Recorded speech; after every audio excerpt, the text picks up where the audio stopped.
Good evening and welcome to Sunset News this Wednesday evening. As always, we bring you news, community stories, economics, weather and sports. I am Glenn Rashipura. And the news tonight, Walvis Bay Council Management Chairperson Ronald Bramwell says a recent injection of $250 million by the Road Fund Administration to help rehabilitate roads at the harbour town comes as a much-needed boost in light of heavy loads that have led to the deterioration of roads at the town. The money is allocated to the Walvis Bay municipality over a 5-year period. To say on behalf of the municipality of Walvis Bay and its residents, a very big thank you for stepping forward, handing over an agreement, stretching out your hand to help us. Because in the last 30 years, nobody could have ever imagined the millions of tons of cargo that would be shipped through the town. And it just seems to increase. We keep stepping back and saying, wow, we can't handle the trucks, we can't handle the potholes, we can't handle anything really. So this is really a lifeline that you've given us to overcome this problem. And we on our part will definitely have to pull up our socks to make sure that the roads that are being used are only being used by the trucks to keep the citizens and residents happy, and those roads that we can maintain. Because, as you know, it's unfair for the residents to maintain the main artery through to the harbour. Nobody's mentioned Namport, and I hope they're coming to the party, because all the turnoffs need to be paved. And we've asked them about this, and they seem to not be too happy. But anyway, we'll work on that as we all move forward. It must happen. And going, if you look at Swakopmund, that's the jewel of the tourist industry. Walvis Bay is going to be, as we have now found out, the hub for SADC for logistics. So this step forward is one great leap forward, I would say. Oneuptwo Town Mayor Tara Shelyefu has defended the decision to keep the council's chairperson of the management committee, Dr. Fabian George, who is also employed full-time in Okakarara, saying it does not in any way interfere with his service delivery in the town. Shelyefu was responding to questions from Namibian Sun after complaints from members of the public who feel that George will not effectively fulfill his job at the local authority situated 560 kilometers from his work base. George is employed as head of trainee support at the Okakarara Vocational Training Center. Keeping both jobs, George has been accused of contravening Section 13 of the Local Authority Act. Shelyefu denied that George has contravened the act. He said, "I have read and understood the LA Act. Councillor George still resides in Oneuptwo. It says if he stops residing in Oneuptwo, only some weeks, Monday to Friday, he is not here, but he is still an Oneuptwo resident who spends his weekends here." Shelyefu also added that on some days of the week, when George is required to attend council meetings, he does so diligently, even better than those around the town 24/7. He said George never misses community meetings or any urgent matters which need discussion. He is always available for council meetings. Even tomorrow on Thursday, he will be available to table the provisional budget, Shelyefu said. He said in no way is he convinced that George working at Okakarara and for Oneuptwo Council hinders his work, as they have not felt his absence since his appointment at the training center. Being chairperson of a management committee is not an easy task, but he carries out his duties diligently, he said, adding that the council records can prove his attendance to meetings. Shelyefu said if anyone has information they should not have, they are free to challenge the council. He said Urban and Rural Development Minister Erastus Utonie has also questioned George's appointment and whether he would perform. Shelyefu said he gave Utonie a report of how well George has been performing. Oneuptwo Chief Executive Officer Damien Ehubo said Section 13 of the Local Authorities Act states that when a member of a local authority council has vacated his or her office as such a member in terms of this section or has died, the chief executive officer shall forthwith, by notice in the Gazette, give notice that a vacancy in the membership of the local authority council has occurred, the date on which it occurred, and the cause thereof. Ehubo said no notice was served by both George or his political party that he has vacated his office to the chief executive officer. Now, in our next story, Fly Namibia CEO Andre Kompion has expressed worry over proposed fees operators will have to pay to the Namibia Civil Aviation Authority, saying while there is a need for improved regulation, it must not bear negative consequences on the aviation sector. He made the comments following a stakeholder engagement held by the NCAA over proposed fee increases this week. The increases deal with Part 187 of the Civil Aviation Act fee schedule, which had last been amended in 2018. Sharing his views, Kompion said the aviation sector was under increased pressure to operate. Aviation in Namibia is currently under severe pressure due to cost escalations at a level never seen before. This is partly attributable to the weak exchange rate between the Namibian dollar versus the American dollar and the rise in the cost of fuel, but also never-ending increases in fees, levies, and taxes, Kompion said. As price takers, the industry can do very little when new and increased fees are imposed on it, he added. The aviation sector would accept the proposed changes provided it was fair, Kompion said. As responsible citizens, we accept that our regulators have to generate income, but would insist that any increases and new fees not exceed the present rate of inflation, be reasonable and appropriate, and be charged for actual services rendered only, he said. Now, the proposed fee structure also meant that the NCAA should not stifle operators, Kompion said. The NCAA has the responsibility to ensure that aviation in Namibia remains safe and in compliance with international best practices. Equally so, it has a responsibility towards the aviation industry and the flying public to ensure that its services are rendered efficiently and at the lowest possible cost, Kompion said. AOPA acting CEO Matt Totten Jr. said, while the proposed fees were previously misunderstood, the NCAA meeting provided much-needed clarity. It was initially unclear, but looking at inflation data, it seems justified. I think the industry is in agreement. We just need to make sure the fee numbers used are correct and the correct increases are implemented, Totten Jr. said. The aviation sector would deliberate further on the proposed fee structure. We will need clarity on whether new fees are not being added. We have the next 10 days to come back with new recommendations, he said. Oil and gas consultant Nwalipo Shimwatwikeni says Namibia and the greater African continent cannot be made to rely on renewable energy to power its industrialization aims as the world moves to net neutrality. Shimwatwikeni made the comments in response to oil discoveries made by oil giants Total Energies and Shell off the coast of southern Namibia early last year. Shimwatwikeni says while conventional energy sources pollute the world, Africa should be allowed to utilize its resources to power its growth. We have to acknowledge that people are polluting the world globally as human beings. However, almost 60 million Africans have no access to energy, so kids are really with candlelight.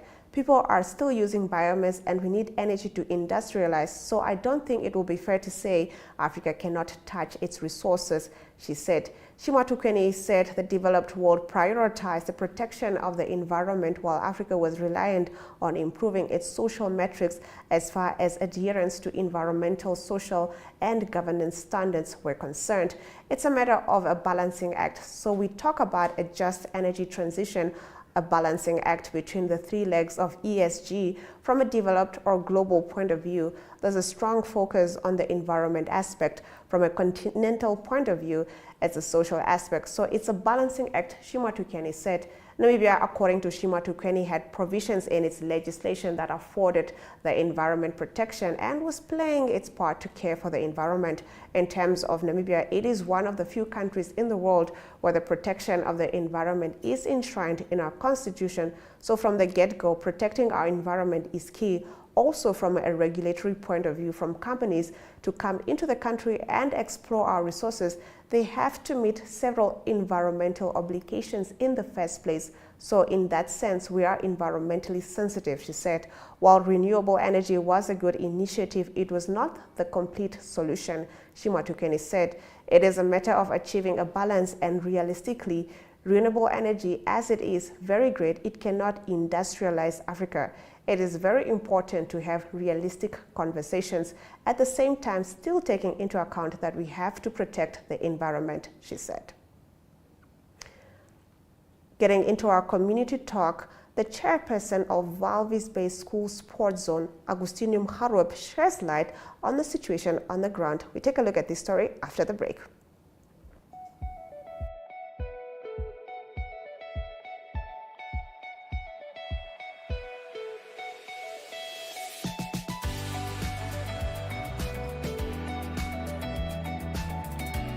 To another exciting episode of Oneuptwo.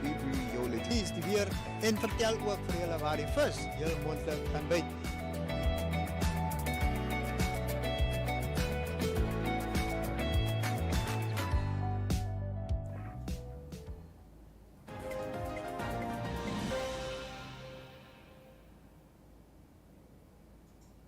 The chairperson of Valvis Bay School Sports Zone, Agustinium Haruab, sheds light on the situation on the ground as he explains the challenges faced by the sports club. Let's take a look. Basically what we have here behind me is the trials for the under 15 boys for the Valvis Bay School Sports Zone. The reason behind these trials is for the upcoming Olympic Games, or the regional Olympic Games to be specific, that will be hosted in Swakopmund from Friday to Saturday. Okay, this is it's a long coming zone from the NSSU. It has substructures, the regional and then the schools in the regions. Then after the regions, we have now the different zones in circuits of the region. And then in the Valvis Bay circuit, we have the Valvis Bay School Sports Zone, which was officially started beginning of this year, because first we were the Velvicha School Sports Zone, which included all the schools in the Erongo region. But then we split it, and then we made this Valvis Bay School Sports Zone, and then the other part remained as a Swakop School Sports Zone.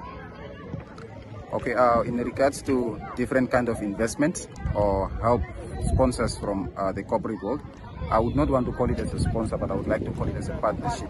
So we are looking into getting into partnerships with different companies in Valvis Bay, because as a new organization, as a new zone, financially we are not yet stable, because we mostly depend on funds from schools, and these are not funds that helps us to run different activities that we want to run throughout the year, because funds run out, especially with athletics. Athletics takes a huge chunk of what we get from the schools, and then when you have winter sports, then it becomes a challenge financially when we have to transport athletes, provide for them food, provide for them attire, kit, because we also have to have kits for the zone, soccer kit, netball, volleyball. We have to have all the kits for the zone, but at the moment we don't have such things. That's because of the financial strain that we are facing. So the corporate world out there, like what we like to ask from the corporate world is like when we knock at their doors, for them to listen to us, for them to hear out what we have in mind, what benefits they will get in getting into partnership with us or getting to sponsor us. Sometimes we don't only want a financial sponsor or monetary sponsor, but sometimes we also need, maybe if a company can say, no, here are a few soccer kits, or we can provide you with maybe medals or trophies.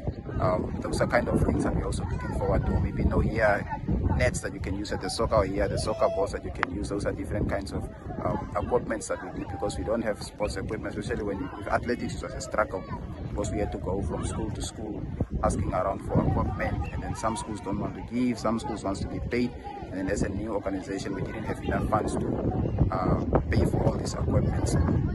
So that's, financially we are still broken, we are struggling, but then I'm sure that as we are going, we will get engaged with the corporate, the businesses out there, and then they will come on board, and then we will sit around the table and we will discuss, and then we'll see how it goes. But then we are asking for their help in any way that they can come and assist us to make this great. This is not for us, but it is for the Namibian child.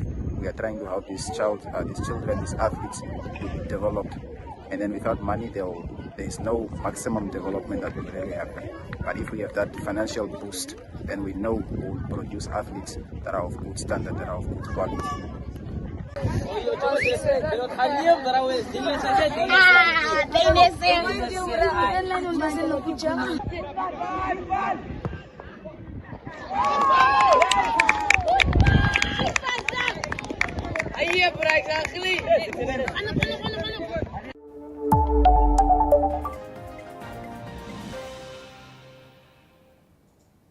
Getting into our story of the day segment, the 3-day opening session of the multi-sectoral technical workshop on the development of the implementation plan for the National Policy on Diaspora for Namibia commenced in Swakopmund earlier today. We can take a look. It is my privilege to welcome you to the first multi-sectoral workshop on the development of the implementation plan for the draft national policy on the Namibian diaspora. I would like to thank you all for taking the time to participate in this workshop.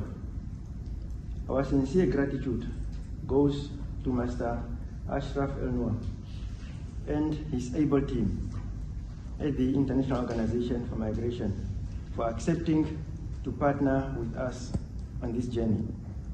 Without IOM providing financial and technical assistance, this workshop would not have been possible. Since time immemorial, people have been migrating across the world for adventure and new discoveries and opportunities. In modern times, citizens of the world continue to move from country to country in search for greener pastures, for work, business, family reunification, medical purposes, education, and the list continues. There has been a steady increase over the years of Namibians who are migrating abroad for reasons as enumerated above. Governments around the world recognize the importance of their diaspora in their national development. The Namibian government has too repeatedly emphasized the role of all Namibians, including those in the diaspora, to hold hands and work towards the achievement of the country's national development goals and objectives for the benefit of all Namibians. Namibia today is classified as an upper middle income country, and as a result, there has been reduced and limited donor support across to access loans. Remittances. We get into our economic news after this short break.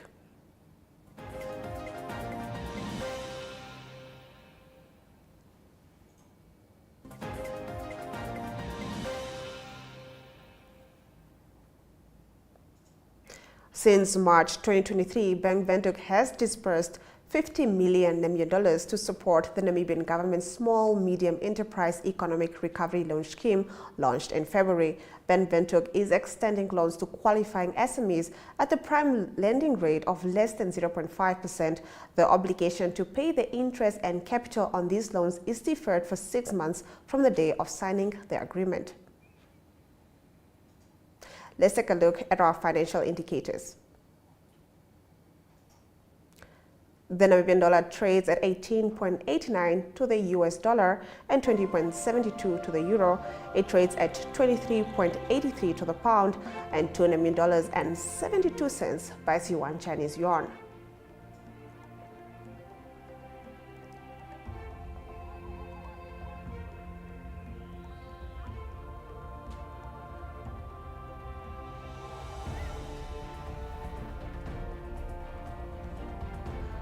Zinc is up by 1.05%, while Brent crude oil is down by 1.66%, trading at $76 and 33 cents per barrel. In the international slot, women face political barriers ahead of Turkey's elections. We get into this story shortly.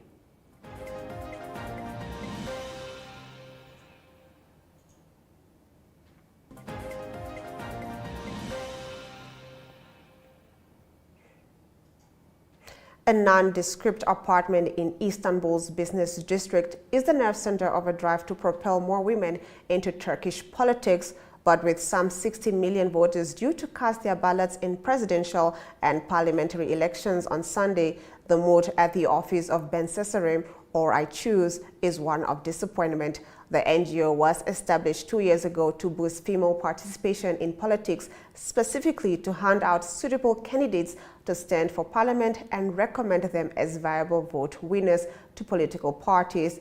Earlier this month, Ben Cesarim unveiled 20 women who will stand for 4 parties in the May 14th legislative election. However, due to the nature of the election process, votes for parties are allocated to candidates according to their placement on ranked party lists.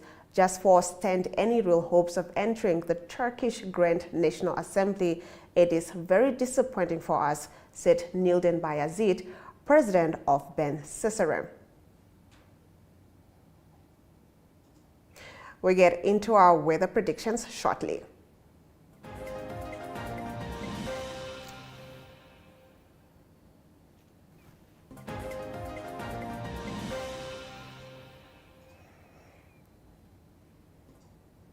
Getting into our weather predictions for tomorrow. Sunny and hot weather is expected in the north, with Nana at 35 degrees and Rokana at 34 degrees. Cloudy weather is expected along the coast, with a high of 24 degrees in Walvis Bay and 22 degrees in Henties Bay. We will now head over to the sports desk, proudly brought to you by Sports Rep.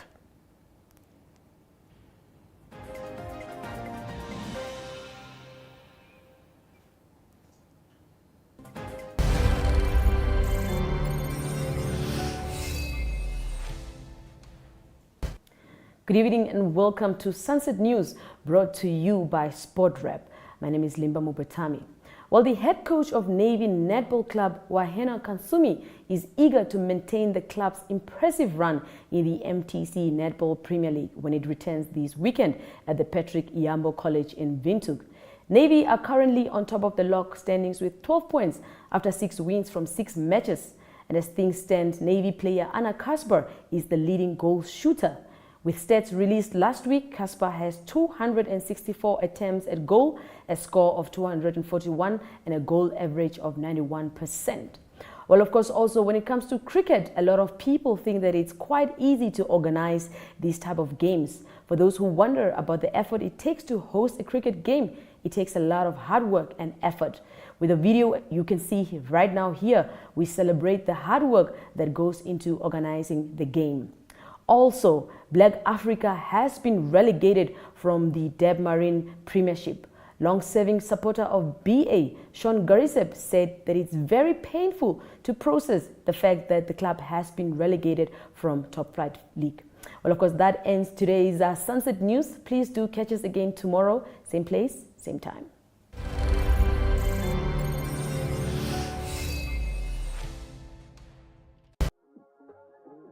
We are so excited to be kickstarting your morning with entertainment. Everything was happening during this past weekend. Yes. Exciting news. Wow, no, she was killing it already. In my opinion, I don't see anything wrong with him serving the full term.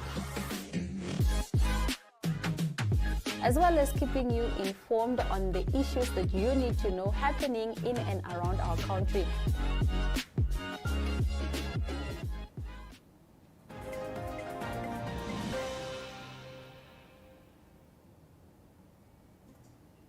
Let's take a look at the highlights from today's broadcast. Oneuptwo Town Mayor Tara Shelyefu has defended the decision to keep the council's chairperson of the management committee, Dr. Fabian George, who is also employed full-time in Okakarara, saying it does not in any way interfere with his service delivery in the town. Fly Namibia CEO Andre Kompion has expressed worry over proposed fees operators will have to pay to the Namibia Civil Aviation Authority, saying while there is a need for improved regulation, it must not bear negative consequences on the aviation sector. For the first time in domestic football, one of the biggest clubs and most successful clubs, Black Africa, has been relegated. This has irked some long-serving fans. And with that, we've come to the end of the broadcast. Make sure you join Sunset News on Facebook, on all the NMH platforms on weekdays, as well as on our website, oneuptwo.com. Sunset News screens on DSTV channel 285 and GoTV channel 25 every weekday from 7:30 p.m. to 8 p.m. I am Glenn Rashipura, and this has been Sunset News. Don't end your day without us.